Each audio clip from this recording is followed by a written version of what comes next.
Big ಬಾಸಲ್ಲೂ ಒಂದು ಹುಡುಗ ಒಂದು ಹುಡುಗಿ ಹೆಸರು ಕೇಳ್ತಾನೆ ಇರುತ್ತೆ. ಸೊ ಅದೇ ಥರ ನಿಮ್ಮ ಈ ಸಲನೂ ಕೂಡ ನಿಮ್ಮ ಹೆಸರು ಮತ್ತು ಭವ್ಯ ಗೌಡ ಅವ್ರ ಹೆಸರು ಕೇಳಿ ಬಂತು.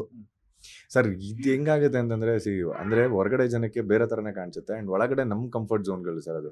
ನಮ್ಗೆ ಆ ಜೆಂಡರ್ ಡಿಫ್ರೆನ್ಸಸ್ಗಳಿರಲ್ಲ. ಒಂದು 4-5 ದಿನ ಅಷ್ಟೇ ಹುಡುಗ ಹುಡುಗಿ ಅನ್ನೋ ಫೀಲಿಂಗ್ಸ್ ಇರುತ್ತೆ. ಅದಾದಮೇಲೆ ಎಲ್ಲರೂ ಸೇಮೇ ಆಗೋಗ್ತೀವಿ.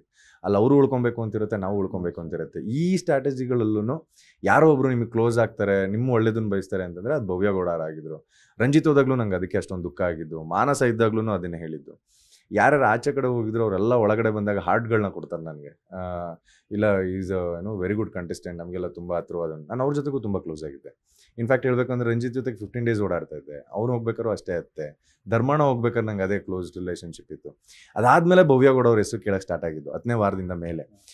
ಸೊ ನಂಗೆ 10ನೇ ವಾರದಿಂದ ಮೇಲೆ ಇವರೆಲ್ಲ ಹೋದ್ರಲ್ಲ, ನಂಗೆ ಭವ್ಯ ಅವರು ಅಲ್ಲಿವರೆಗೂ ನನಗೆ ಕ್ಲೋಸು ಆ ಸರ್ಕಲಲ್ಲಿ ಇದ್ದವರು. ಸೊ ನಾವಿಬ್ಬರೇ ಮಿಕ್ಕೊಂಡಿದ್ದು. ಸೊ ನಾವಿಬ್ಬರು ಆ ಜರ್ನಿಂಗ್ ಕಂಟಿನ್ಯೂ ಮಾಡ್ಕೊಂಡು ಹೋದ್ವಿ ಅನ್ನೋದನ್ನು ಬಿಟ್ಟರೆ ಇನ್ನೇನೋ ಪರ್ಸ್ನಲಾಗಿ ಏನೋ ಇತ್ತು, ನಥಿಂಗ್ ಎಲ್ಸ್. ಆ ಥರದ್ದು ನಿಮ್ಗೆ ಆ ಮನೇಲಿ ಆ ಫೀಲಿಂಗ್ಸೇ ಬರೋಲ್ಲ ನಿಮಗೆ. ಯಾಕಂದರೆ ನಾಳೆ ಏನಾಗುತ್ತೆ, ನಾಳೆ ಗೆಲ್ಲಬೇಕು. ಆ್ಯಂಡ್ ಇವರು ನಮ್ಮ ಜೊತೆಗಿದ್ದಾರೆ, ಇವರಿಂದ ಹೆಲ್ಪ್ ಏನು ತೊಗೋಬೋದು. ನಮ್ಗೆ ಅದೊಂದು ಕಂಫರ್ಟ್ ಝೋನ್ ಆಗಿತ್ತೆ ಹೊರತು ಇನ್ನೇನೂ ಇರಲಿಲ್ಲ.